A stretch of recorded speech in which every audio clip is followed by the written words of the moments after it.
ఆ అమ్మాయిని కొంతమంది కలిసి విపరీతంగా మానభంగం చేశారు. మోజు తీరిన వెంటనే తల మీద కాల్చి ఇంకా కత్తి తీసుకొని ఆ దెబ్బ మీద పొడిచారు అని స్టేట్మెంట్ ఇచ్చారు.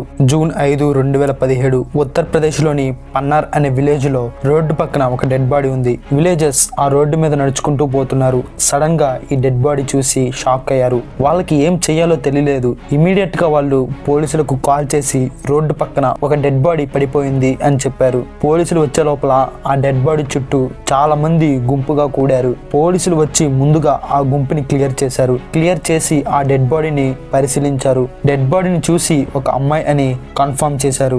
అమ్మాయి blue jeans and white top వేసుకుని ఉంది. చూసి వెంటనే మర్డర్ అని డిక్లేర్ చేశారు. అయితే పోలీసులు ఫారెన్సిక్ ఎక్స్పర్ట్స్ ని పిలిపించారు. ఫారెన్సిక్ ఎక్స్పర్ట్స్ వచ్చి ఆ డెడ్ బాడీని మరింత పరిశీలించారు. పరిశీలించగా వాళ్ళు తన తల మీద బలమైన గాయం ఉన్నట్లు గుర్తించారు. ఇది గన్ షాట్ అని అనుకున్నారు. మళ్ళీ వాళ్ళే గన్ షాట్ కాదు అని అనుకున్నారు. తలకి తప్ప ఇంకెక్కడ గాయాలు లేవు అని గుర్తించారు. అయితే డెడ్ బాడీ ఉన్న ప్రాంతాన్ని వెతుకుతూ ఉన్నారు. ఏమన్నా ఎవిడెన్స్ దొరుకుతుందా అని. చాలాసేపు వెతికిన ఎవిడెన్స్ గా వాళ్ళకి ఏం దొరకలేదు. ఆ విలేజర్స్ ని పిలిపించి క్వశ్చన్ చేశారు. విలేజర్స్ మాకేం తెలీదు, మేము పొద్దున్న నడుచుకుంటూ వెళ్తుంటే మాకు ఈ డెడ్ బాడీ కనిపించింది అని చెప్పారు. ఫారెన్సిక్ ఎక్స్పర్ట్స్ ఇలా అనుకున్నారు, ఎక్కడో చంపి తీసుకుని వచ్చి ఇక్కడ పడేశారు అని. ఒకవేళ మర్డర్ ఇక్కడే జరుగుంటే చుట్టుపక్కల మొత్తం బ్లడ్ ఉండాలి, కానీ ఇక్కడ బాడీ తప్ప బ్లడ్ అనేది కొంచెం కూడా లేదు. ఈ ప్రిలిమినరీ ఇన్వెస్టిగేషన్ కంప్లీట్ చేసుకుని పోలీసులు బాడీని హాస్పిటల్ కి పంపారు. ఇప్పుడు పోలీసులకు 2 టాస్క్లు ఎదురయ్యాయి.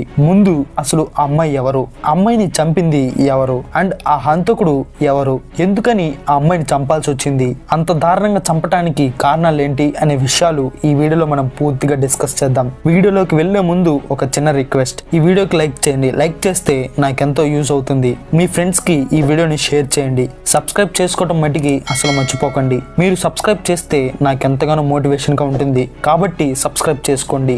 అయితే పోలీసులకు ఎదురైన మొదటి టాస్క్, ఎవరు ఆ అమ్మాయి, ఈ అమ్మాయి చనిపోయింది కాబట్టి ఎవరైనా మిస్సింగ్ కేసు ఫైల్ చేస్తారు అని నియర్ బై పోలీస్ స్టేషన్ కి ఈ సమాచారం అందించారు. ఇంకా ఆ అమ్మాయి ఫొటోస్ కూడా పోలీస్ స్టేషన్స్ కి పంపించారు. పోలీసులకు డెడ్ బాడీ జూలై 5, 2017 కనబడింది.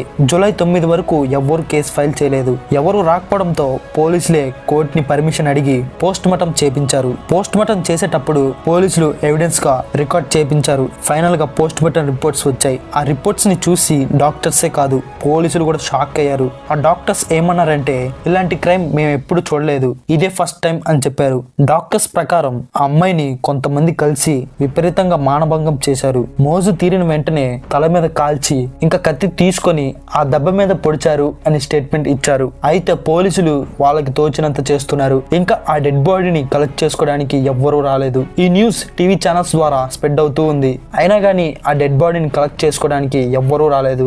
జూలై 10న ఎవరూ రాకపోవడంతో DNA ఇంకా తన ఫొటోస్ కలెక్ట్ చేసి వెతకడం స్టార్ట్ చేశారు. ఫొటోస్ ని సోషల్ మీడియాలో షేర్ చేశారు. ఈ ఫొటోస్ చిన్నగా వైరల్ అవుతున్నాయి.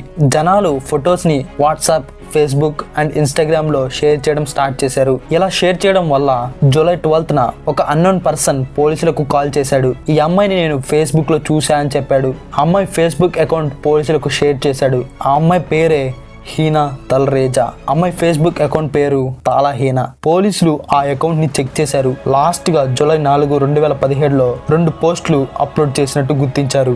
రాత్రి 10:45 ఒకటి, 10:46 మరొకటి. తర్వాత రోజు జూలై 5న అమ్మాయి డెడ్ బాడీగా కనిపించింది. పోలీసులు 11 తర్వాత ఈ మర్డర్ జరిగింది అని కన్ఫర్మ్ చేసుకున్నారు. ఫస్ట్ టాస్క్ అమ్మాయి ఎవరో కనిపెట్టారు. ఇప్పుడు పోలీసులకు ఎదురైన రెండవ టాస్క్, ఆ హంతకుడు ఎవరు. ఆ హంతకుని తెలుసుకునే ముందు హీనా పర్సనల్ లైఫ్ గురించి తెలుసుకుందాం అని పోలీసులు డిసైడ్ అయ్యారు. ఫేస్బుక్ ద్వారా హీనా అడ్రస్ ని కనుక్కున్నారు. వాళ్ళ ఇంటికి చేరుకున్నారు. వాళ్ళ అమ్మ నీలిమ డోర్ ఓపెన్ చేసింది. పోలీసులు హీనా ఫొటోస్ చూపించారు. ఈ అమ్మాయి మా కూతురు, కానీ ఇప్పుడు మా కూతురు కాదు అని చెప్పింది.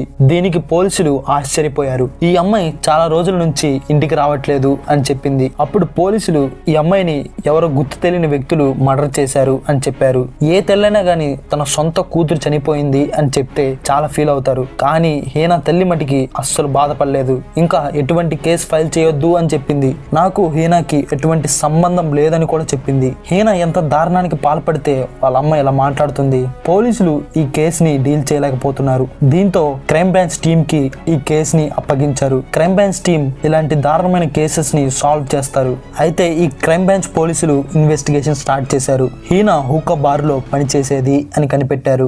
అయితే ఈ క్రైమ్ బ్రాంచ్ పోలీసులు హూకా బార్ అడ్రస్ తీసుకొని జూలై 18న అక్కడికి రీచ్ అయ్యారు. అక్కడ పనిచేసే ఎంప్లాయీ లిస్ట్ ని చూశారు. దీనిలో హీనా పేరు కూడా ఉంది. పోలీసులు ఆ బార్ మేనేజర్ ని పిలిచి ఆమె గురించి డీటెయిల్స్ కనుక్కున్నారు. అప్పుడు ఆ మేనేజర్ హీనా మంచి అమ్మాయి, ఎవరితో అయినా ఈజీగా ఫ్రెండ్ అయిపోతుంది, ఎక్కువ బాయ్సే ఈ అమ్మాయికి ఫ్రెండ్స్ గా ఉండేవాళ్ళు, అది కూడా రిచ్ ఫ్యామిలీ బాయ్సే ఫ్రెండ్స్ గా ఉండేవాళ్ళు, వాళ్ళతో కలిసి డ్రింకింగ్ అలవాటు చేసుకుంది, హీనా ఫ్రెండ్స్ ఎవరైనా పార్టీ చేసుకుందాం అని పిలిస్తే వెంటనే వెళ్ళిపోయిద్ది అని ఆ మేనేజర్ చెప్పాడు. అయితే పోలీసులు హీనా ఫోన్ ట్రాక్ చేసి లాస్ట్ లో ఎవరితో మాట్లాడిందో చెక్ చేశారు. ఆమె చనిపోక ముందు అడ్నన్ ఖాన్ అనే అబ్బాయితో మాట్లాడినట్టు గుర్తించారు. పోలీసులు అడ్నన్ ఖాన్ ని ఇన్వెస్టిగేషన్ చేయాలి అని డిసైడ్ అయ్యారు. ఫోన్ ద్వారా అడ్రస్ ని కనుక్కొని వాళ్ళ ఇంటికి వెళ్లారు. వాళ్ళ పేరెంట్స్ ని అడ్నన్ ఎక్కడా అని అడిగారు. అయితే అడ్నన్ జూలై 4న ఇల్లు వదిలేసి ఎక్కడికో వెళ్లిపోయాడు అని ఆ పేరెంట్స్ చెప్పారు. అయితే పోలీసులు హీనా గురించి అడిగారు. లాస్ట్ కాల్ లో అడ్నన్ ఉన్నాడు అని అడగగా ఆ పేరెంట్స్ పోలీసులకు వీళ్ళిద్దరూ ఎప్పుడో పెళ్లి చేసుకున్నారు, డిఫరెంట్ రిలీజియన్స్ అయినప్పటికీ పేరెంట్స్ అగేన్స్ట్ గా పెళ్లి చేసుకున్నారు అని చెప్పారు. దీంతో పోలీసులకు ఒక కొత్త విషయం అయితే దొరికింది. ఈ విషయంతో పోలీసులకు కొన్ని ప్రశ్నలు ఎదురయ్యాయి. వాళ్ళకి పెళ్ళైతే హీనా ఎందుకు వాళ్ళ అమ్మతో ఉంటుంది, చనిపోయే ముందు ఎందుకు హీనా అడ్నన్ కి కాల్ చేసింది, హీనా చనిపోయిన తర్వాత అడ్నన్ ఎందుకు ఇల్లు వదిలి ఎక్కడికో వెళ్ళిపోయాడు, పోలీసులు అడ్నన్ నంబర్ ని ట్రేస్ చేస్తుంటే స్విచ్ ఆఫ్ అయింది ఎందుకు, ఇదంతా పోలీసులకు అయోమయంగా ఉంది. పోలీసులు అడ్నన్ ని పట్టుకుంటే హీనా మర్డర్ గురించి కొంత ఇన్ఫర్మేషన్ వస్తుంది అని అనుకున్నారు. దీంతో పోలీసులు ఆ పనిలో ఉన్నారు. పోలీసులు దేశంలో ఉన్న ప్రతి పోలీస్ స్టేషన్ కి ఈ ఇన్ఫర్మేషన్ ని పాస్ చేశారు. ఫైనల్ గా పోలీసులు అడ్నన్ ని తన ఫ్రెండ్ అయిన ఖలీద్ తో కలిసి ఉండటం చూశారు. అడ్నన్ ని పట్టుకోవడానికి ఉత్తరప్రదేశ్ పోలీసులు ముంబై వెళ్లారు. అడ్నన్ ఉంటున్న రూమ్ కి వెళ్లారు. ఆ రూమ్ లో ఎవ్వరూ లేరు. కానీ కొన్ని chips packets, liquor bottles, cigarette packets ఇంకా చికెన్ ఉండడం చూశారు.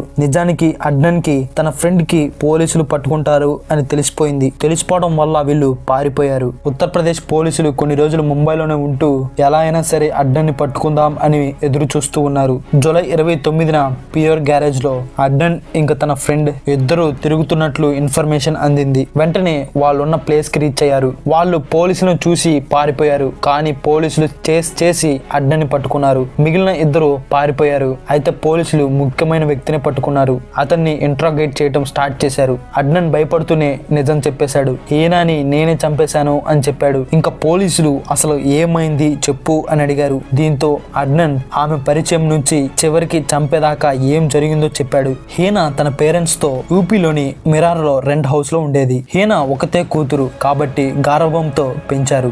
ఏది అడిగితే అది వాళ్ళ నాన్న తీసుకొచ్చేవాడు. ఆ అమ్మాయికి ఫ్యాషన్ అంటే ఇంట్రెస్ట్ ఉండేది. దీంతో ఫ్యాషన్ డిజైన్ కోర్స్ కంప్లీట్ చేసింది. ఇంట్లో వాళ్ళ గారాబం ఎక్కువ అవడంతో మాట వినకుండా పోయింది. హీనాకి ఫ్రెండ్స్ ఉండేవాళ్ళు. వాళ్ళతో కలిసి తాగుతూ తిరుగుతూ బార్స్ కి వెళ్తూ ఉండేది.